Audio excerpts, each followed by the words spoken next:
The house with the warm lighted was already dark when I returned to the small town where I had spent my childhood.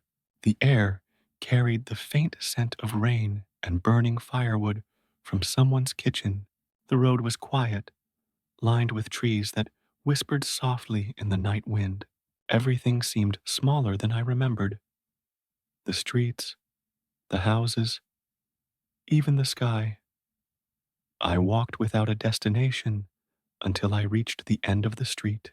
There, behind an old garden gate covered in ivy, stood a small yellow house. Its light glowed softly through the curtains, warm and steady, like a heartbeat in the dark. For a moment, I just stood there, watching.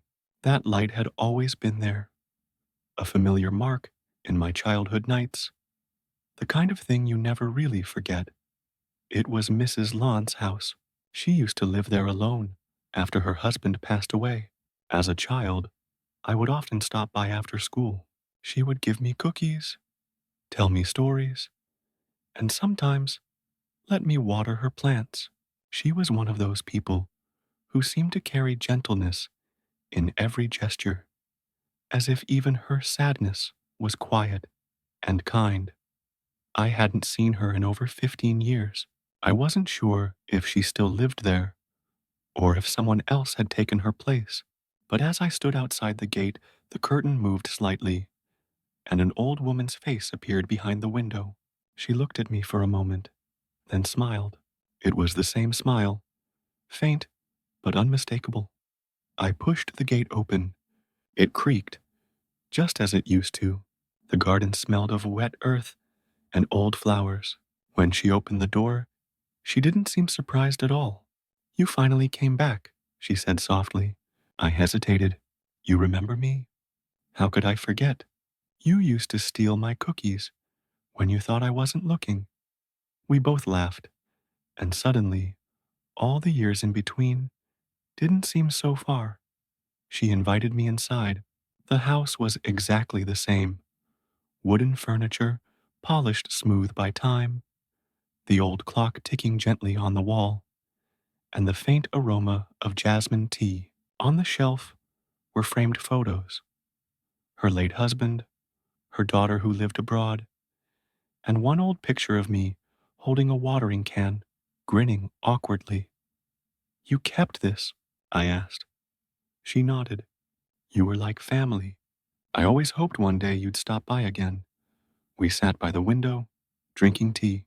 Outside, the rain began to fall softly, tapping on the leaves. Inside, everything was still, except for the quiet ticking of the clock. She asked me about my life, work, the city, the loneliness that always seems to come with growing older. I told her bits and pieces. She listened without interrupting, the way she always did. When I finished, she said gently, "You know, people think happiness is something you chase, but it's really something you notice. Like this light, it doesn't go anywhere. You just have to look back sometimes to see it." Her words stayed with me. The room felt warmer, though the rain outside was getting heavier. Before I left, she gave me a small glass jar. Inside was a candle, half burned. "Take it," she said. "This candle has been on my table every night for years. Light it whenever you feel lost. It'll remind you that somewhere, someone still keeps a light for you." I wanted to say something, to thank her for that quiet kindness that never changed, but the words stuck in my throat. I simply nodded, holding the small jar close to my chest. When I stepped back outside, the rain had stopped. The air smelled fresh, the pavement glistening under the yellow glow from her window. I turned back once more. She was standing there, waving lightly, the same way she used to when I went home from school. The next morning, when I passed by again, the house looked the same, still, peaceful, but the curtains were drawn. I didn't knock. Some memories are better left untouched, glowing quietly like the light behind those curtains. That night, back in my apartment, I lit the candle she gave me. The flame flickered, small but steady. It cast a golden hue on the walls, just like the light from her house. And for the first time in a long while, I didn't feel lonely.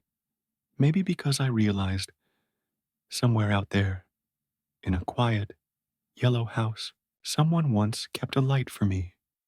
The letters never sent. There's a small wooden box that I keep on the top shelf of my bookcase. It's old, the kind that creaks when you open it, with a faint scent of paper and time. Inside are a few things that mean little to anyone else: movie tickets, a faded photo, and a bundle of letters tied with a thin ribbon. None of those letters were ever sent. I wrote them years ago, during nights when silence felt too heavy and words became the only way to breathe. Some were written to people I once loved, some to those I lost, and some to versions of myself I no longer am. I never planned to mail them, maybe because I already knew that what needed to be said was no longer meant to be heard. Last week, while cleaning the room, I found the box again. For a while, I just stared at it, unsure if I wanted to open it or leave it buried under dust. But curiosity, or maybe nostalgia, won. I untied the ribbon and unfolded the first letter. The handwriting was uneven, as if written by someone trembling between hope and regret. "Hi," it began. "I don't know if this will ever reach you, but I wanted to say thank you for making me believe in warmth again, even if it didn't last." I smiled sadly. I knew exactly who it was for: someone who came into my life quietly and left just the same, without promises, without closure. We never had an ending, just silence that stretched until it became normal. But even now, when I think of them, I feel something soft, like the last light before sunset. The second letter was shorter. It was addressed to my younger self, the one who thought love could fix anything, the one who gave everything away too easily. "You don't have to keep proving you're worth loving," it said. "The right people will never make you beg for space in their world." I paused for a long time after reading that. Maybe it was strange, feeling comforted by my own words from the past, but it also felt like hearing from an old friend, someone who knew exactly what I had survived. The third letter was different. It wasn't to a person, but to time itself. "If I could ask for one thing," it said, "I'd ask you to be gentler next time. You took things too quickly, people too early, dreams too soon. But I suppose that's what you do. You move forward, and the rest of us try to catch up." I sat there for hours, reading each one slowly, letting the words soak into the quiet of the room. Some made me smile. Some made my chest ache in that familiar, tender way that loneliness does. Not painful, just deeply human. It's strange how unsent letters can carry so much truth. Maybe because when you write without expecting a reply, you finally speak honestly. There's no fear of being misunderstood, no need to protect your pride, just the raw, unfiltered version of yourself, the one that rarely shows up in conversation. When I finished, I tied the letters back together, but I didn't put them away. Instead, I left the box open on my desk. The moonlight slipped through the curtain, landing gently on the stack of paper. For a moment, I thought about burning them, letting the smoke carry everything I never said into the night sky. But then I changed my mind. Some words aren't meant to disappear. They just need a place to rest. So now, the letters stay where they are. I don't read them often, but it's enough to know they exist. Quiet witnesses of the person I used to be, and reminders of how far I've come. Sometimes When the night feels too still, I imagine what would have happened if those letters had been sent.